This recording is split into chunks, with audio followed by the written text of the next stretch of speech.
Hey team, welcome back. Today we have the whole crew here, Natalie, Andrea, myself, and we are going to be doing a listener Q&A.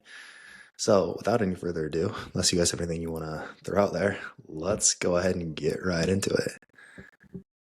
Natalie, when do you know it's time to do a cleanup slash fat loss phase? Body fat gets too high, when digestion starts to tank, we get a little too far away from our goalpost there. Yeah. Tip would Not be really reasons like for it's not set in stone. If you feel like you're getting no. too fat, you don't like there's a fine line for sure. Like if you're in a building phase, you shouldn't expect to be at the body composition that you feel like the most lean in or necessarily even the most comfortable in. If the number one goal is building, we won't always be there. So people can definitely sabotage their progress by trying to jump into fat loss phases much too quickly. But yeah, when we're getting to the point where I would say like, I mean, for most women, we're getting over like 25, 26% body fat roughly. Hey, we might start be getting to the point where yes, like our insulin sensitivity is a little bit worse. And as a whole, even from a physical perspective, like it is more enjoyable to be like fairly lean. And we don't want to be like, we also don't want to have to go through like an 8 month fat loss phase to get back to a body composition you feel good in. So we don't want to get like, uh, I would say like a good like 12 to 16 week diet away from like a really solid, quite lean physique, I think is in general a pretty good rule of thumb. Would you guys agree? Yes, but I would say, not necessarily 12 to 16 weeks away from like your leanest physique ever or like stage 3 or Correct. something. yes, Yes. yeah. We Not need like diced. Right. We need to consider what our actual like livable walking around body fat composition looks like. But basically, long story short, when building becomes unproductive. So if we lack insulin sensitivity, which means we're borderline insulin resistant, if digestion's off, if hunger signaling is shot, then we're no longer being productive in our build. But I think the important distinction is what you highlighted, Jeremiah, which is so many of the women we work with are not the best judges of when they are done building because most people we work with are coveting a very lean and shredded physique that involves shape change and not just body fat loss, which means that these are the women that need to spend time building. Yeah. I can't think of a scenario in the last year where I transitioned someone from a building phase to a fat loss phase, and the reason was truly because we were just getting too fat. Right? Yeah. It's more often than not like, hey, I'm chomping at the bit to cut. I want to get leaner. I want to get leaner. And like, okay, cool. Well, I think we've productively built enough by this Right. point. But I think that we might honestly be speaking to the wrong problem here because at least again for the demographic we work with, like once we get the initial fat loss phase out of the way, maybe there's some body fat to lose, but it's very rarely that we've accumulated too much body fat to actually shift. But I mean, yeah, you'll start to lose pumps. Pumps in the gym will be a problem. Uh, Performance as a whole can suffer a bit. I mean, maybe things like your resting heart rate's a little bit higher, etc. But I really, it's just more so based on the visuals than anything else. Anything else you guys would add there? Most of the it depends on what your goals are. This is very different from someone who is a competitive bodybuilder, and I think that's worth shouting out because those athletes are the ones where the extremes are a little bit more extreme. So they're looking to get Hmm. a lot leaner, and they're also in their build, they might need to gain a lot more. So chances are most people listening to this podcast aren't at quite those extremes. Correct. So therefore, we don't need to be, adding 30 pounds of body fat on in a build. Right. But it is important to realize that you're not ever all that far away from like a lean physique you feel great in if we're doing things correctly, right? As you said, like we don't need to get, when I say again, like 12 to 16 weeks away from like a lean physique, it's not stage shredded. Maybe maybe like, it's hard to even put a number on that, like 24-ish, 26 weeks away, regardless. But it's not that much time dieting to get back. Andrew, you had a really, really good post on this the other day. about like the longer we move through all these phases, how they kind of build on each other. And again, like it's easier and easier to maintain that physique over the long term. But if we've gone through a fat loss phase, we've done a building phase correctly, we're not that far away. I don't think I have anything else to add there though, do y'all? Cool. Andrea, as a coach being coached, do you ever take direction you believe to be incorrect? So, on a lot of topics with both training and nutrition, there are a lot of roads to get to Rome. And so that doesn't mean that any of them are necessarily incorrect. They're just different ways of doing things. And maybe they're correct or incorrect for you specifically. So for me personally, the only things I can think of are like little minor things with how to set up a particular lift. And it's, in a way that's a little bit different than what we've learned. And um, well, so okay, one example is I have like drop sets in my programming, and something that we've learned from Nick Ridpath is they might not be quite as optimal as something like rest pause because you can create more tension with rest pause. I still do the drop sets because I don't know everything Still and I need to works. follow. Yeah, it still works. I need to follow my programming. And also, I mean, I'm pretty sure we all think that Nick knows everything, but there might be things, especially with like hypertrophy versus performance, that are true and do a very good job of building muscle. So yes and no. It's nothing. There's nothing that I can think of that's been major. But ultimately, I hired my coach for a reason, and I follow my programming. If it was something major, I would just ask about it, and there is probably a very good reason for it. If not, then maybe I would push back. I don't know, but there hasn't been anything where I've been like, this is blatantly incorrect, or maybe dangerous is a too extreme of a word, but like going against what I think would be best for me, you know? Yeah, I was trying to think of examples where it would be a like, no, this is make or break. Why would I ever do, you know what I mean? And I couldn't really, Yeah. unless it's like, again, unless like in like the, I really, it's hard to think of anything, like that extreme that would be like, a, no, absolutely not. I for sure have had instances where, as you said, it's like, this is different than how I would approach this. But also, like, I'm working with the coach that I'm working with for a reason. So if it doesn't make sense to me, I'll just ask about it.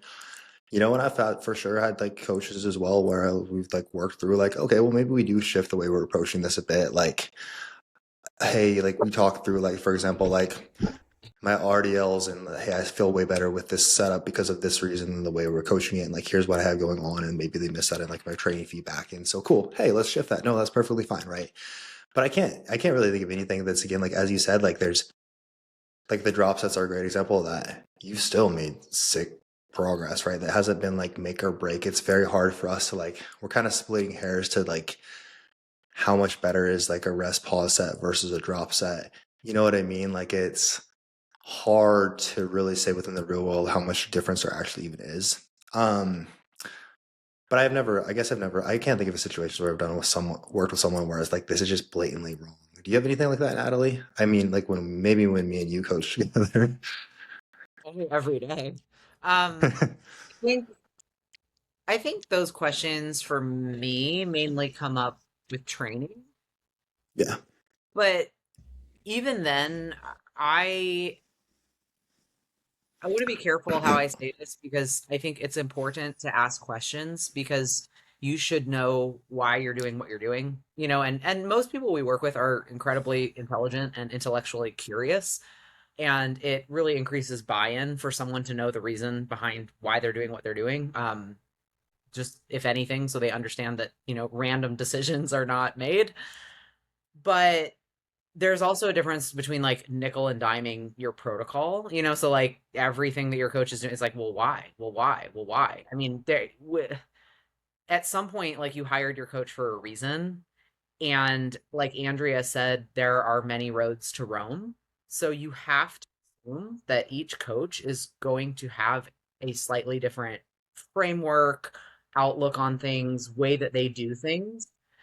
And when you hire that coach, you are hiring their systems and their framework. And I think you do owe it to yourself and the coach to like give those things a try. Um, I can't, kind of like what you said, Jeremiah, I don't, I can't imagine a scenario where something would be like dangerous. Obviously, if I suspected there was something like dangerous in my protocol, I would, ask questions and push back. I'd like to think that no one listening to this, in our world is in that scenario or situation. But I don't know, I feel like I'm rambling a little bit, but I would say like mainly on the training side of things because there are just so many different ways you could justify decisions there. And I guess theoretically, like also perhaps on the nutrition side as well. But I don't Yeah, know. In some ways, I feel like nutrition can be a bit more cut and dry. Even would though I know agree. that's what a lot of people struggle with, it's like it's actually kind of basic in a lot of ways. I think I mean, like the three of us, we've all made incredible progress over the last 2, 3 years. We all have very different coaches with very different approaches. And it's not just like, hey, we can do whatever we want. Like sumo stand squats are just as good as normal squats for glutes. Not, but truly, like there's many roads to Rome, and I think, as you said, Natalie, we can nickel and dime it and take that too far. But again, like ask questions if something doesn't make sense, and there might be like something where your coach, like again, like the training side of things, I think that's probably where that's come up with the most for me as well. And I think There are some objective truths and Correct. like true and falses, like you just said, but there's a reason we hired the coaches that we have hired. Yeah, And I think as long as you're vetting your coach and you know that you're not going to get a bunch of that kind of thing in your programming, then there's probably just not going to be a lot of those things that come up. the other I think point that I was the other point that I was going to make is just that a lot of times, like, I will intentionally simplify things because I haven't seen the level of execution I need from someone to justify, or actually, I think it would be on paper, it might look more optimal, but in reality, it's less optimal for me to have more complication for them. For example, I have a client, shout out to my girl Tracy, who's doing some great work, but we're just trying to teach her like how to master her basic lower body training, like a squat pattern and a lunge pattern, and get really good at that and understand how to basically get proper depth and push really hard. So I basically have her running the same lower body training day 3 days a week, same movements, and just, hey, well, this is all we're doing until we master this. And so, I mean, like yesterday, she was like, hey, can we do a leg extension? Like, I love doing leg extensions. So, like, we can in the future, yes. That, like, on paper, might be more ideal, but most ideal is going to be for us to just get better at doing these movements quickly because we've been struggling with them for a while. Like we have to master this before we really get anywhere. And then we can like add the sprinkling on top. And I think a lot of times it is like the sprinkling on top that people are concerned about. Like, why aren't we doing this? And there's very often a reason. Like we don't even have the cupcake batter yet or whatever. We don't need to be worried about the sprinkles yet. I was pretty much going to say something very similar in terms of like usually a lot of the questions we get are about like should I turn my toes out, on this movement or not? And we're kind of missing the forest for the trees a little bit in terms of like you can look at so many like you see so many people on, social media who are like bodybuilders with these like incredible physiques and you see their training and it's like they manage to make progress like despite their training. Oh And yeah. could that maybe be elite genetics? Like, yeah, it could be. But we originally kind of started out this conversation saying how like sometimes it's not like at its very fundamental ground level, this stuff is not that complicated. In terms of like training and nutrition is like, we need to like eat enough to build muscle or less if we're trying to lose body fat. And then on the training side of things, like we need to lift weights, right? And then you see every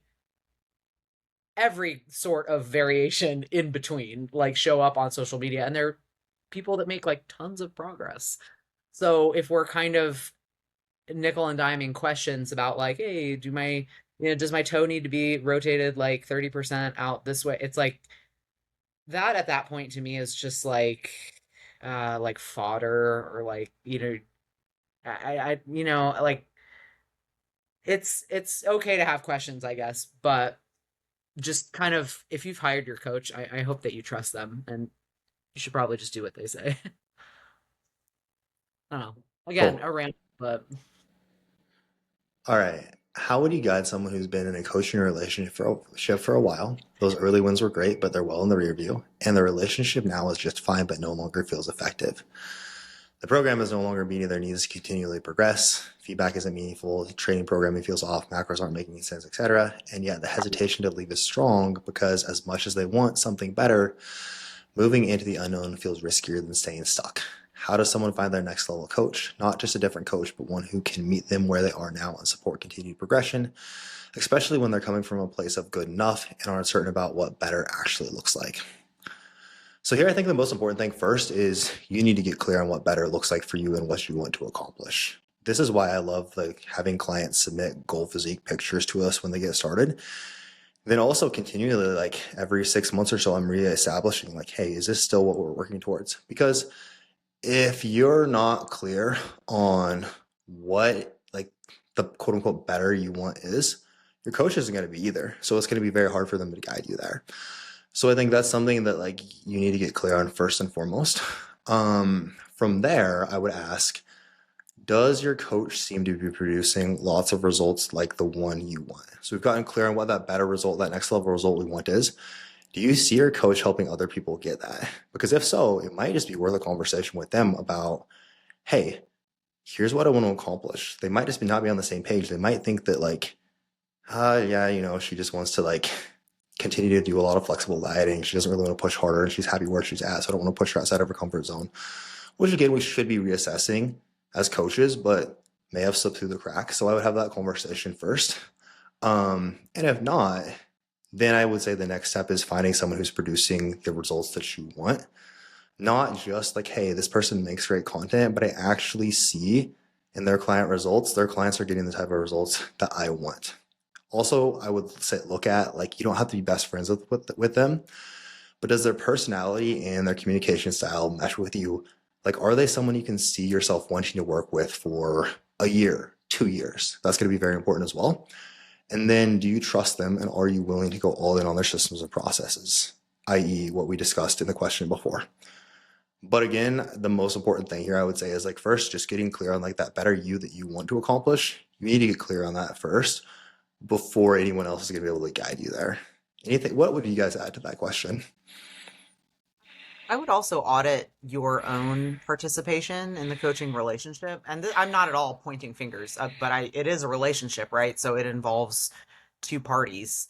And, if are you, holding up your end? Are you doing as your coach asks, with enthusiasm? And are you involved in the process? Or are you a little checked out of the process? And why is that? Because I love to think that all of my athletes just love this stuff so much. I want everyone to have a great time and enjoy it and love it. But I know ultimately I also can't necessarily make everyone be into it and love it. So if that's kind of something you're looking for or trying to outsource, I think that might be a needs to look within kind of thing. That's a really good point. I would also ask yourself, is it very similar to what you guys have said, just kind of another direction with it?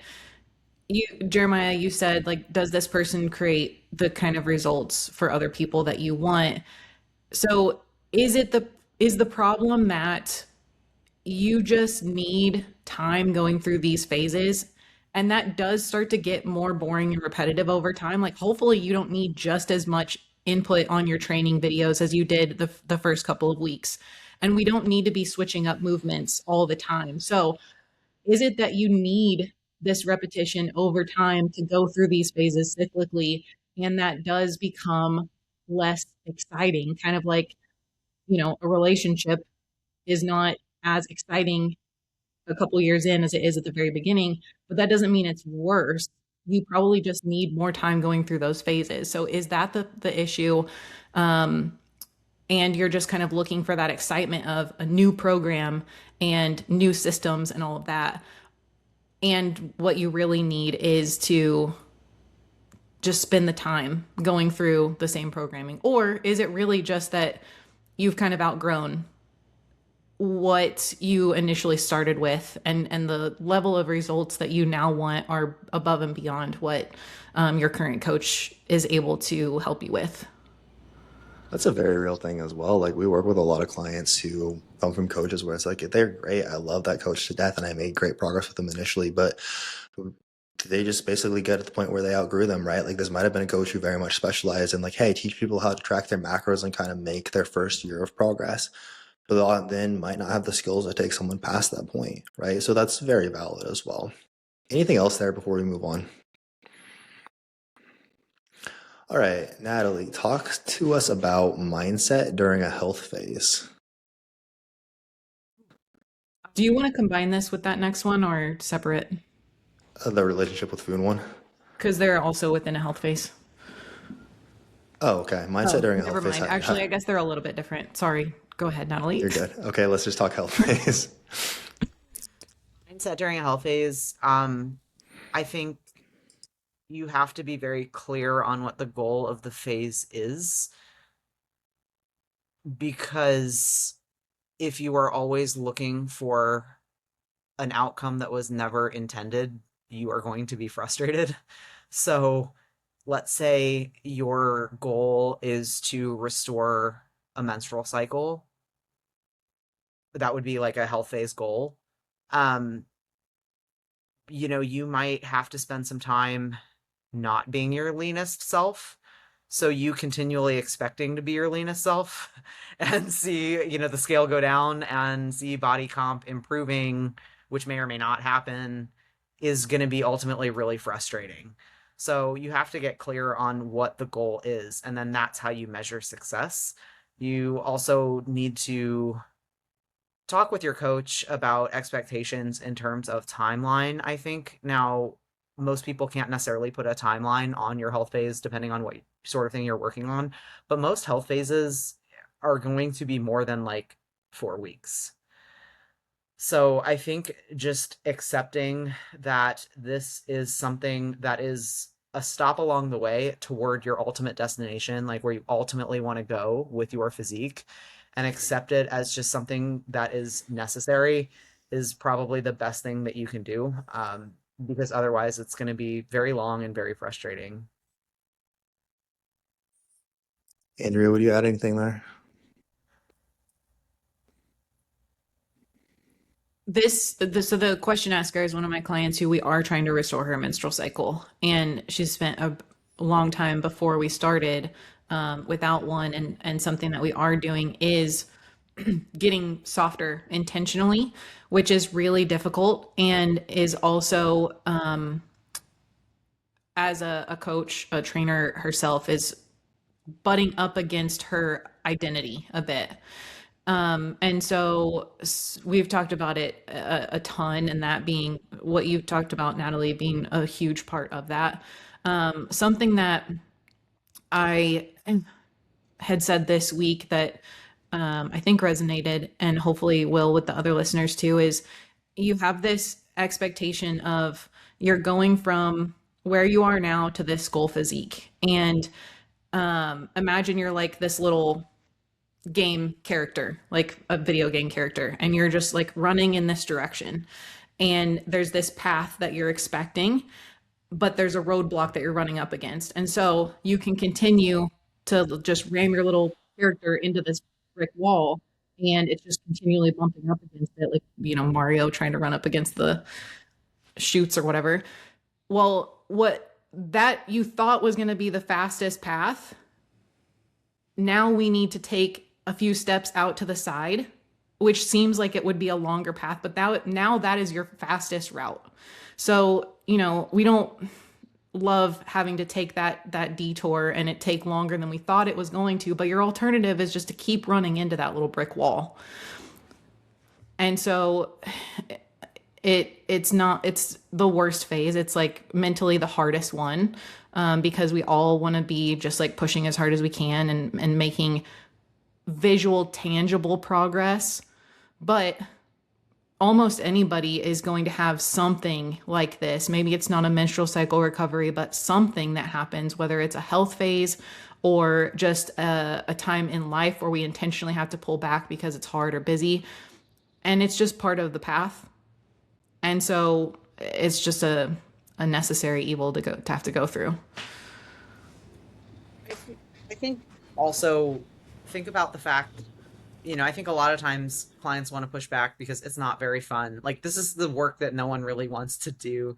But like, we don't want you to have to do that work either. Like, Yeah. if I could choose for you not to be in a health phase, that's what I would choose. So we're not, if we're coaching someone and proposing a health phase, it's because we know that it is necessary to ultimately get you to where you're gonna go. Like, this is the obstacle. This is the thing to work through. Um, and I know like Andrea and myself have both been through like multiple different kinds of health phases, and we've been there. And I know we coach a lot of coaches.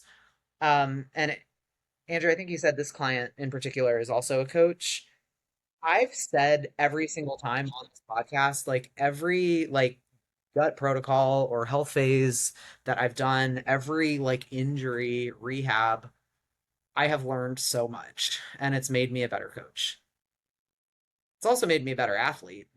Because you have to figure things out so that you don't keep repeating the same mistakes. Because like, last thing you want to do is end up in another health phase or something, or with the same injury. So it's always like, if you can kind of reframe, it can be quite powerful, that like you're gonna probably get a lot more out of the health phase than just your health, which is huge, obviously. But Yeah, neither of you would have nearly as impressive as physiques as you have now if you wouldn't have gone through your health phases. Those are both very limiting bottlenecks for both of you that you're able to address. I think here you have to look at what's the result we want, like what's the long-term result I want, and reverse engineer from there. Okay, what are the bottlenecks that are stopping me from getting there? And in this case, like I imagine that she wants more muscle, correct, Andrea? Mm-hmm. Yep. Okay, sex hormones being in a poor place, which they will be for menstrual cycle is missing, is going to be a severe rate limiter for your ability to get there. So that's like the bottleneck we need to solve. And if we just look at it like that, like, okay, who's the person, basically, or think of like, who's the person I want to become? Who, like, what's the physique, like the athlete that I want to become? What are the actions that I need to take to get there? The health phase is a big part of it, right? So that's an easy way to look at it. And then as a coach, if it's butting into your identity, I know you mentioned like her not being as lean, being a challenge. Then just like ask. I remember struggling with this for a while, like after my first photo shoot as well. And I think there you need to ask, like, okay, what do I want my service to be about? Do I want it to be a bunch of women who are scared to gain any body fat at all and keep themselves at such a lean level that they're missing their cycles, like they're in worse health than they could be? Like, is that the message that I want to put out for my clients? Because we have to lead from the front here, right? If you like, you very likely are working with clients who have the same struggles. You won't be able to coach them effectively through that until you've kind of gone through it yourself. But also, like, this helps you lead through it so much better. If you can like relate to it, like, I get it, I was there. Like, this allows you to be so much better of a coach than you just being shredded. It's like more so like, do you want the selling point of your business to be how you look, or do you want it to be how well you actually help your clients? The latter is going to be a much better foundation. So that's regardless what I would recommend, like building your like marketing around is how much you can help your clients. But like, in a way, you fixing your own health, going through the health phase, doing it properly is going to be what allows you to better help your clients versus, again, just like focusing on the aesthetic side of things or neglecting the actual coaching skills or like practicing what you would want a client to do side of things. Anything else there before we move on? I think ultimately it's okay, like when presented with, a plan for a health phase, it's okay to not be happy about it. Ask all the questions like, why is this really necessary? Do we have to do this? But ultimately, I think the more and the sooner that you can just accept, and then you won't be like battling this resistance. Because if your entire health phase, like, and let's take this very specific example of like a missing menstrual cycle, that like low key and constant friction inside your mind and your body and your physiology that you're like every single day you're just like mentally like fighting against this, and like you wake up and you're like I hate this, and like you go to the gym and you can't, send it, and you're like this sucks, I hate this. Physiology will follow psychology. And usually, when we are talking about health phases with regards to digestion, missing menstrual cycle, other issues, there is a very, very massive mental, emotional, and like stress component there. So you are internalizing this resistance and this friction. I promise this will not help you. So you know how like everyone talks about like all the different phases of like I don't know like grieving or whatever, and like one of them is like acceptance. Like you legit need to make peace with this, that like this is just how it's going to be for now. And I think honestly just the sooner that you can do that, probably the sooner you'll see some progress there. Very true for all areas of physique development. Same thing for your training. Like when we resist, like, oh, I don't want to train to failure because it feels so hard and it's gonna hurt. Just accept it. And when you do, it's like, oh, you just let your quads burn. Let them burn really bad. And it's like, oh, that's not that bad when I just accept it and just like, okay, this is how it's gonna be. This is gonna suck. But then it just like so much additional resistance we create and just make all of it so much harder and ultimately just take so much longer than it needs to. All right, Angela, go ahead. Go ahead. No, I was gonna say anecdotally, I remember like coming out of my show, like you pretty much after contest prep, like you kind of have to go into a health phase because you need to you need to like get right. Um, but I remember like as someone who really loves to train, I told myself like, you know what? Like it's cool. Like I'm gonna have so much more time back in my day because now I just have to go to the gym and basically like tick a couple boxes, and it's like it's not that hard. And I kind of like allowed myself to like enjoy the fact that like it wasn't such a grueling session that I was normally used to. So you can kind of reframe little things like that as well. It's like, well, what you're thinking, your mindset is very much about like what's being taken away, what I can't do, what I can't have. But like what can you do now? Like what, when one door closes, another opens, like what other areas of life is this enabling you to kind of maybe spend a little bit more time on? Sure, plenty of positives you can find in any phase that you're in, and plenty of pros you can find. All right, Andrea, how long after a fat loss phase should I wait before I start another fat loss phase? Tomorrow. 3 days. So much of this is going to depend on your current body composition. So for most of the clients that we work with, they need time in between, not just ultimately most of them to build muscle to continue to get closer to their goal physique. But also if they've been pushing pretty hard for a while, your body needs a little bit of recovery time. Like we need to spend some time with more calories coming in, kind of undoing any of the adaptations that you would have accrued in a fat loss phase. And so the leaner that you have gotten, or just like the less tolerant that your physiology is to that, the more time we may need in between fat loss phases. But if there is someone who is overweight and they're going to be healthier by continuing to lose body fat, then maybe you just need only the amount of time that your mental needs to recover, and then get back into it. So I can't even give a number here, because how long was the fat loss phase? How lean did you get? Where's your body composition now? What are your calories at? There's just so many moving parts to give an actual number. It's like, okay, between a week and a year. Yeah. Basically, I would look at, and again, like if you are at a healthy body fat, outside of some of the factors I'm going to mention, there's not really a cut and dry, like, no, we shouldn't diet, right? If we're below a healthy body fat, hey, it might, I mean, no one's going to tell you what you can or can't do. So but it is hard to put a time on it. And the biggest variables that I would look at are going to be biofeedback. Is our biofeedback in a good place? Is our energy in a good place? Our sleep quality in a good place? Our digestion, our hunger, our mood day to day, is that in a good place?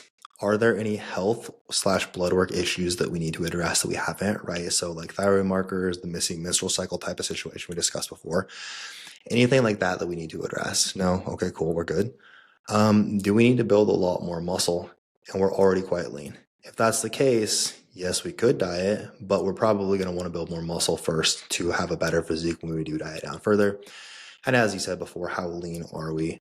Again, like the leaner we are, the less it's going to make sense for us to want to diet again if we're below, like, especially if we're close to or below what would be like a sustainable level. It's just like, again, if we haven't built an appreciable amount of muscle since last time we were here, we're just not really going to look much different, you know, unless we're just going from like lean to shredded is the outcome we want. Anything else you would add there, Natalie?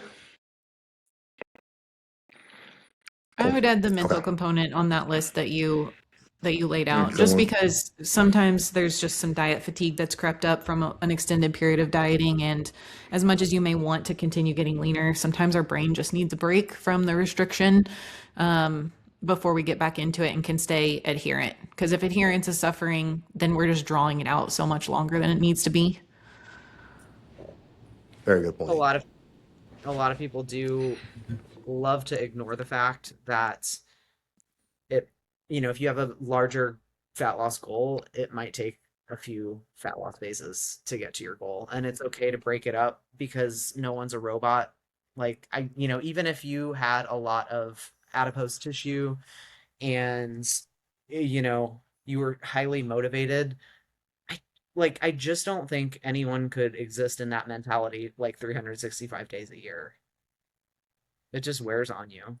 And it's okay to break it up. From that background, a lot of times we're looking at, hey, maybe you're taking like 1 to 3 months away from the diet after every 6 to 8-ish months of dieting. Also, though, for some reason, I find men. I'm thinking of a couple like my guy Josh, who I worked with like 2 years ago. My client Greg, who I'm working with currently, both have lost like. Josh, I think, ended up losing 64 pounds. Greg is down like 62 right now. But I mean, Josh, I think I dieted him for like almost 14 months straight. Greg, we're at like almost a year straight of just dieting. And it's been like, but I mean, he started at 294, I think. Right. So, like when we're coming from a place of very high body fat, there is so much endogenous energy that we have to burn for fuel that it just doesn't hurt as bad and we can diet longer. So, I mean, typically like the higher our body fat is, the longer those diet durations can go as well. But I do find that it does seem there does still seem to be a difference between men and women. And like, I found that like more often than not, we're going to need more maintenance phases with female clients, even if they are coming from like a higher body fat place like that. I think it's important for this audience, like if you're a female and you're dieting on 1100 calories, like I'm sorry, like you're gonna need to take breaks. Like this is not a 365-day fat loss Yeah. phase. You're also probably not 290 pounds as the example that I used there to start. So Mhm. cool. Um, if I take frequent diet breaks, will that significantly affect preventing metabolic slowdown? Uh, Honestly, I don't really think it's going to make a huge difference. So let's talk about metabolic slowdown or metabolic adaptation. So first, have to understand the components of metabolism. We have your basal metabolic rate, which is going to account for about 60 to 70% of the calories you burn. Non-exercise activity, so things like pacing, fidgeting, blinking, steps typically are added in here, going to be about 15 to 25% of the calories you burn in a day. The digestion component, so the thermic effect of food, which is going to be about 10 to 15% of the calories we burn in a day. And then calories burned through exercise, your TEE, which is going to be about 5% of the calories you burn in a day. So when we diet and we're eating less food, your body gets smaller. So your BMR decreases because it takes fewer calories to maintain this smaller body, even at rest, right? Your BMR is basically just calories that we would burn at rest, right? But your body is smaller, so it literally just takes fewer calories to survive. So that decreases. You're eating less calories, so you're burning fewer calories through the thermic effect of food. A smaller body also means that we're going to burn less calories when we're exercising because we have to move fewer, like it's less mass to move through space, thus requires less energy. And we're also, as we're dieting, we're going to see some down regulations in pacing, fidgeting, blinking. So we're burning fewer calories via non-exercise activity. So that's a very natural adaptation process. As we diet, as we get smaller, calories burned reduced through all those variables. But again, basically most of metabolic adaptation happens because we have a smaller body, right? And then again, like things like this is a large part of it, and it's unavoidable. That's kind of the goal with fat loss is you're trying to get your body smaller.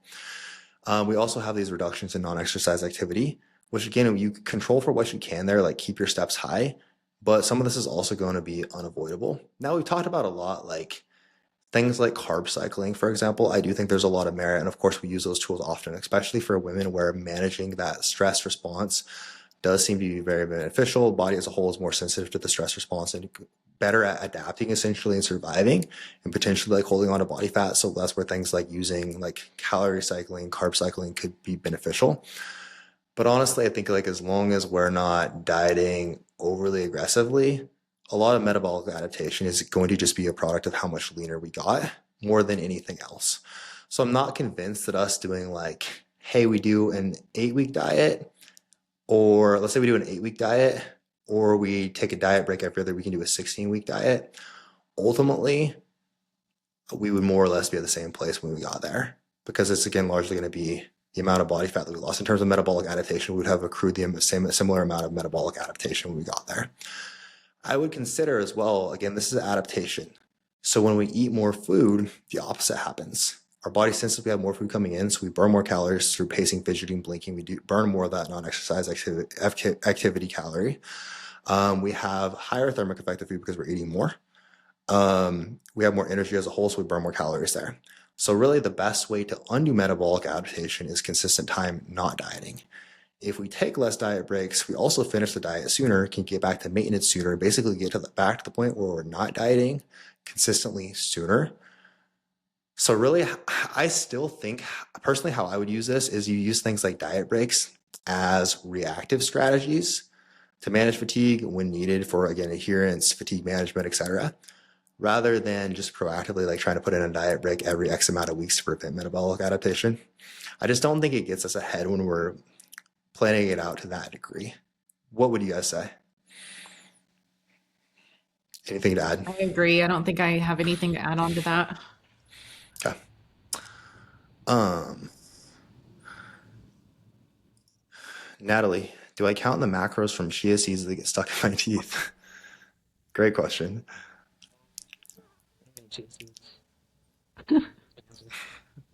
Okay.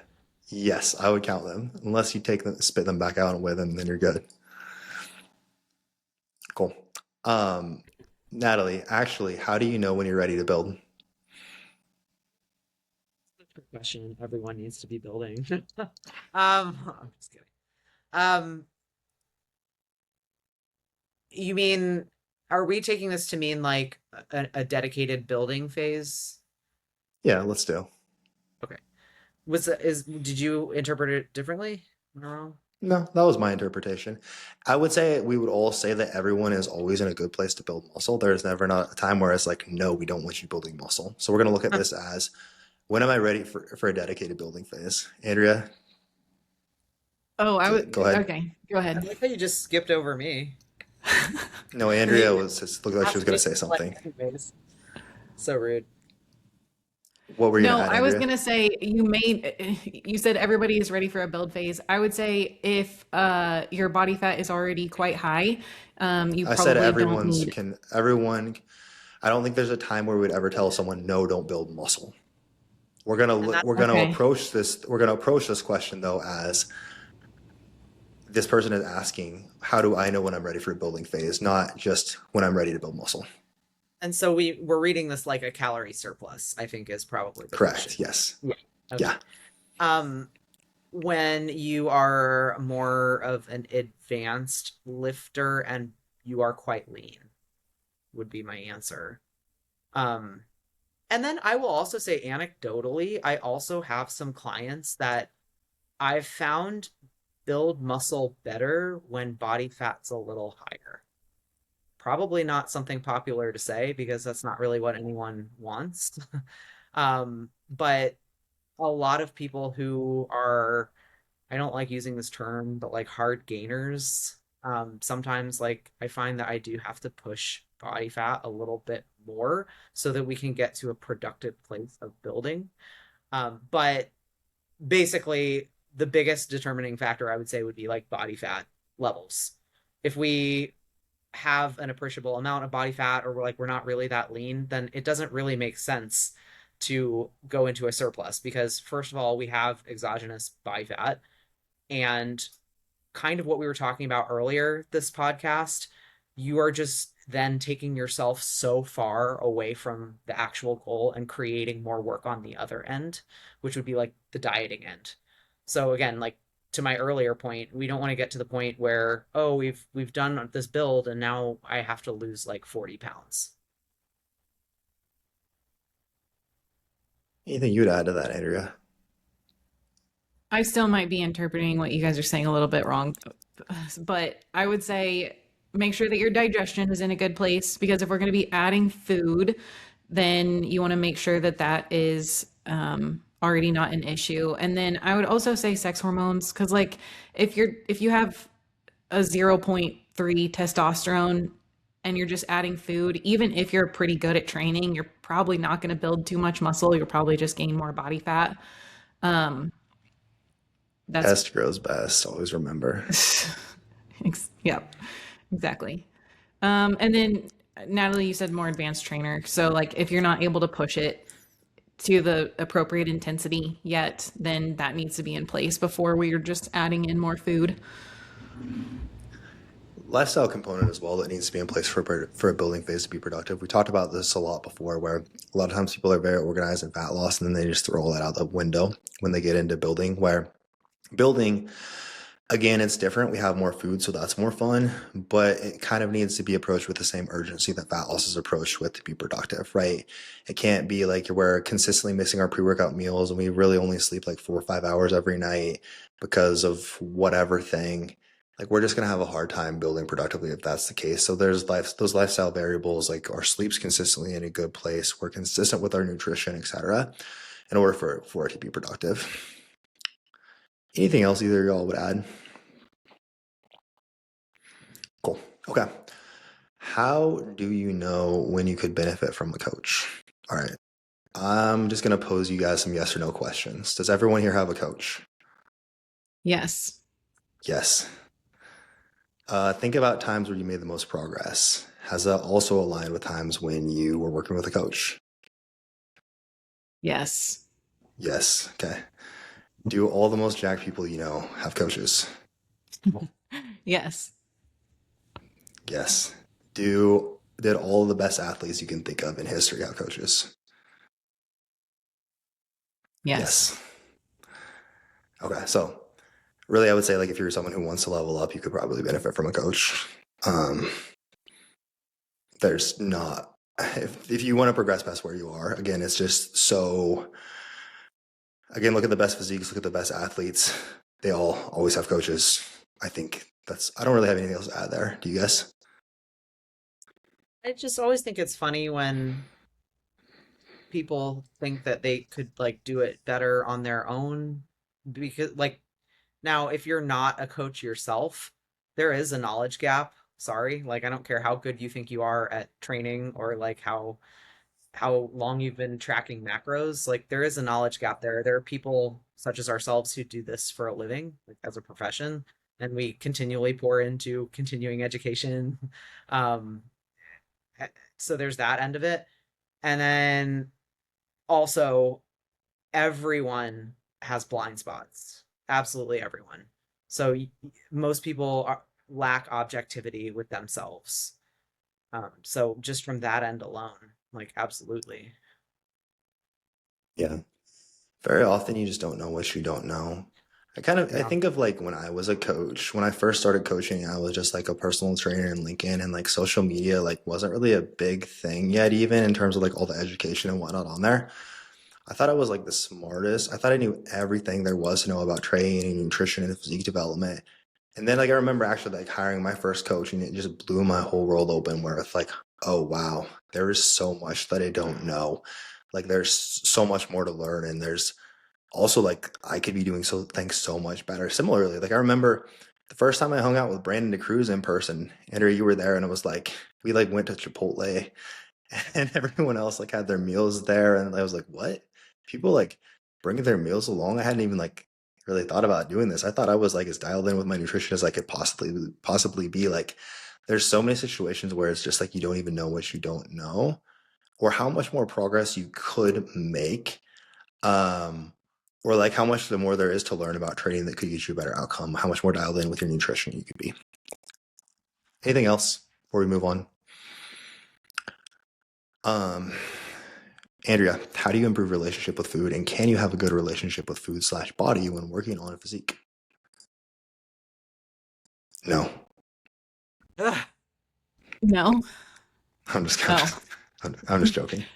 Yes, you Uh, can. Go ahead. the thing that has improved my relationship with food and my body more than anything else is going through my health phases and my build phases.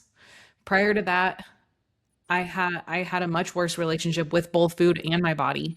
Um, and it's because I was either like very early on just sort of trying to eat healthy and a lot of times just restrict as much as I could and didn't match my intake to what my body needed. And then later on, whenever I started tracking macros, I did that a bit better, but there was still just like the constant restriction, which caused periods of overeating. And that doesn't feel good. And then you're not able to, then you feel like you need to swing hard in the other direction. It was just, it, the period of intentional eating more to fuel my body and also the period of intentionally adding more body fat, the times that I have done that for various reasons, even though it's uncomfortable in the time in at that moment, that has done way more for relationship with food and body than any fat loss phase ever has, or any particular set of macros or exercise or whatever. Very well put. Anything else you would add there, Natalie? Those lines, I really think it's just like the permission to not be your leanest self 24/7. Like, I'm in a building phase now and will be for a long time, I think. And it's really powerful to hand over the reins and the control to someone else, like a coach, um, who is just telling me this is what I need to do to get to where I want to be. And that from then I can just like turn my brain off and execute. And the scale's going up, but it's supposed to be. I'm not my leanest self, but I'm not supposed to be. So I don't feel any pressure to be my leanest because that's not the plan right now. And I think that's really underrated for a lot of people because most women will spend an entire building phase just like chomping at the bit to diet. And like, when can we diet? When can we diet? When can we get through this and diet again? And it's like you're actually missing out on one of the best parts of building. And that's the release of the pressure to diet and be your leanest. Um, and I think also having gone through, multiple iterations of, build cut, you see your body responds and it's really empowering. And I know that next time the diet comes around, I'll get leaner because I've done it before. Like, that's how it works. I have no reason to think that I am incapable, like mentally, emotionally, personally, but also physically. So there are just different reasons for seasons, and it's it would just not be as fun or enjoyable if you were every time you were in one phase, you were wishing you were in the other. Yeah. Go ahead, Andrea. Most women, they might say like, well, I have spent time away from dieting. But the idea of spending time away from dieting for so many is I just don't pay attention or very much attention to my diet for a month or two at a time, not like an intentional, I am going to stay out of a deficit, but I'm also going to be controlled in what I'm doing and intentionally eat more. And it's still fairly even across the week. Because so often it's like, well, yeah, I spent time away from dieting. I wasn't losing weight, but they're eating still 1,500 calories for 3 days of the week and then 3,000 calories for 4 days of the week or whatever. And yeah, they're gaining fat and not losing not losing weight anymore, but it's not an intentional, I'm eating this much on a daily basis to fuel my body and see the scale just gradually trend up and let that be sort of like exposure therapy of seeing that number higher. I think people also need to understand what the point of these phases are. So, like, time away from dieting is not just so I can diet again. What we need to be doing when we are taking time away from dieting is really dialing in like our nutrient partitioning and our building so that we can build muscle constructively so that next time we diet it means something. So a lot of the mistake that a lot of women make is they essentially yo-yo diet and their training is not good. I This is a hill I will die on. Most people are really not good at training. They're not as good as they think at training. So if you're not meaningfully training and building muscle during those phases where you are quote not dieting, all you're going to be doing is like chasing the same like 5 pounds every time. So, like, your time off of dieting, like, yes, mentally and emotionally, psychologically, that's important. But it's also what you do with that time outside of dieting that determines the success of the next diet. And, like, are you getting a different result? Or, like, are you just getting the same result, like, every time you diet down for summer? It's like every time summer rolls around, you need to lose 10 pounds, and, like, you look the same. Time away from dieting so you can diet again later just sucks. Like, It's so not fun. no.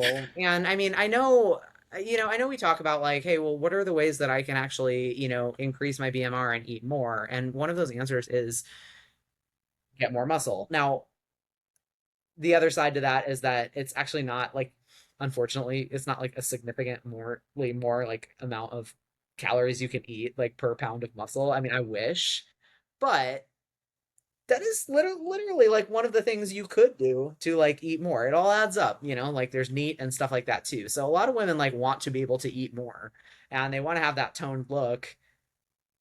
We need to be productive outside of dieting. And, like we say all the time, if people pursued their builds or even like their gaintaining or main gaining, whatever you want to call it, maintenance phases with the same urgency and enthusiasm that they do the diet, dieting actually, you probably wouldn't have to diet as often and dieting would probably go a little bit smoother and you get a better result at the end, which ultimately I hope that that's what people want anyway.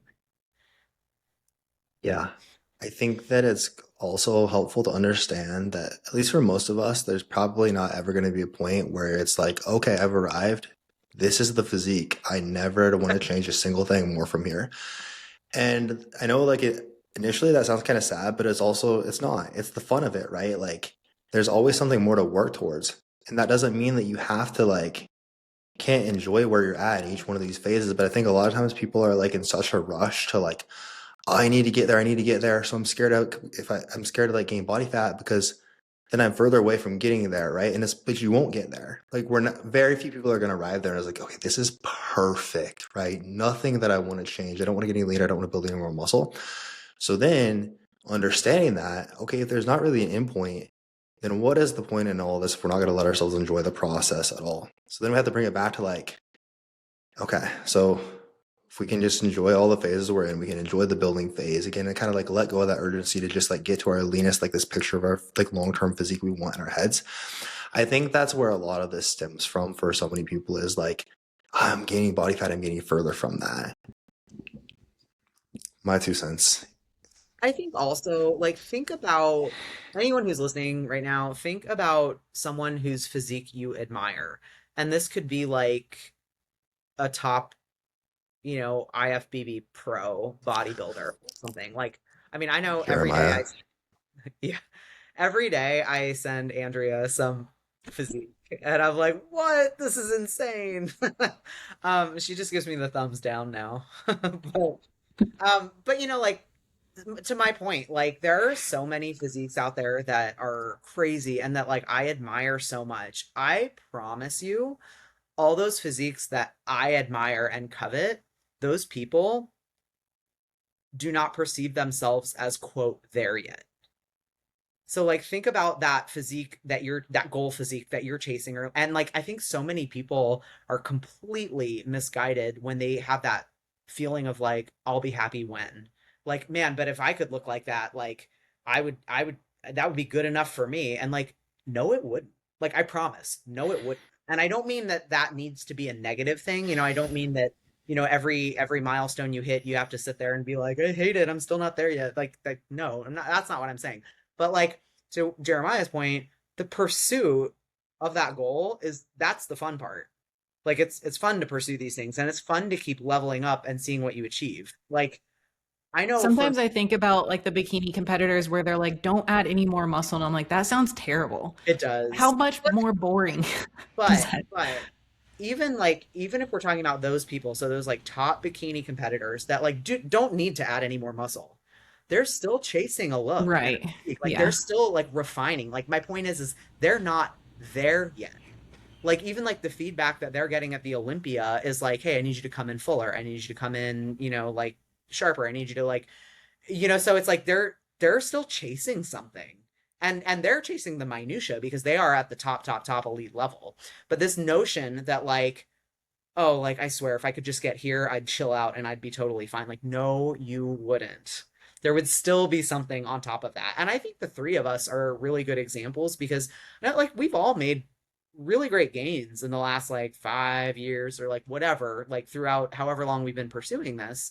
And like I still have such big goals. And I know you guys do too. It's like, do you, like when I used to struggle with my own like body image, when I knew nothing about nutrition or training, and I was like miserable about my body, like I thought I was fat, like I had no bodily autonomy, like where like I didn't know how to control things, and I thought like I like 15-20 years ago me could have never dreamed that I would have the physique that I have now. And I'm still not there yet. Like there's still so much more muscle I want to build and so much more shape and refining that I want to do.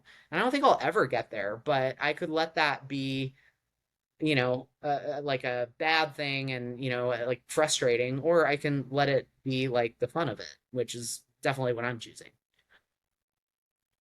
With your relationship with your body as well and your body image and how this impacts it, we're also looking at like things like I notice if Natalie or Andrea is more jacked, but 95% of people aren't even going to notice. Like you're like my wife doesn't notice if I lose 10 pounds or if I like built 5 more pounds of muscle or whatever it may be, like 95% of people won't. So it's something that I always try to look at and encourage people to look at as like, this is fun. We do it because we love it, but it's by no means like your self-worth, right? Like no one else really cares. I care if you're more jacked, of course.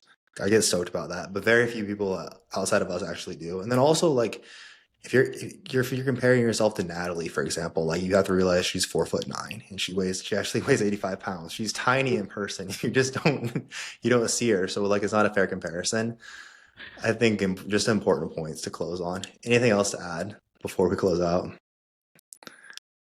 Like literally look how much shorter. If you're watching this on YouTube, you'll see how much shorter Natalie is than Andrea and I on the screen. Her head's like way below us and she looks like a miniature person.